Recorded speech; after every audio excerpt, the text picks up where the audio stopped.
Okay, so the jury is out.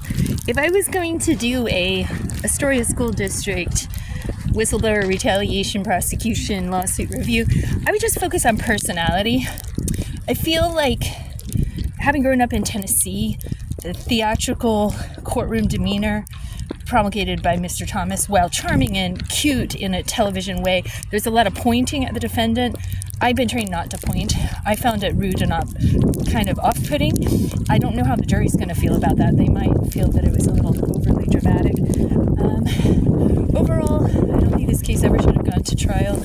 I think this case never should have been filed. The pressure campaign via the judge's wife to the district attorney complicates so many matters.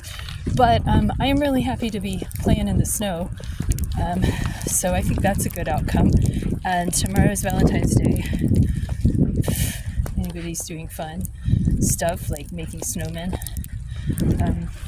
Sounds pretty good. And it doesn't appear there's any Alcoholics Anonymous right now. I was hoping for some leftover coffee, but not going to McDonald's. Yeah, I think the defendant was a little hard on the officers for the mistakes they made, but we never talked about Carol Epling getting her leg smashed by the superintendent. That's the elephant in the room that will be discussed later in December, and I can't wait for that, because it does appear the school board has some serious problems with accountability. So thanks to the courthouse for having good heat and working plumbing. I always like that in the courthouse.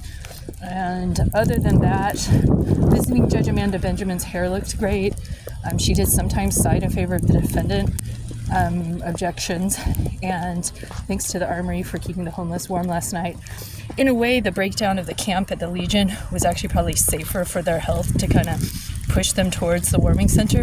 Okay, now's the point where my sandal toes are getting frostbite or something. That didn't last long. I should have brought some galoshes, but we'll cross that boat when I get to it. And the whole case made me want to move to a desert island and stay off Facebook for sure.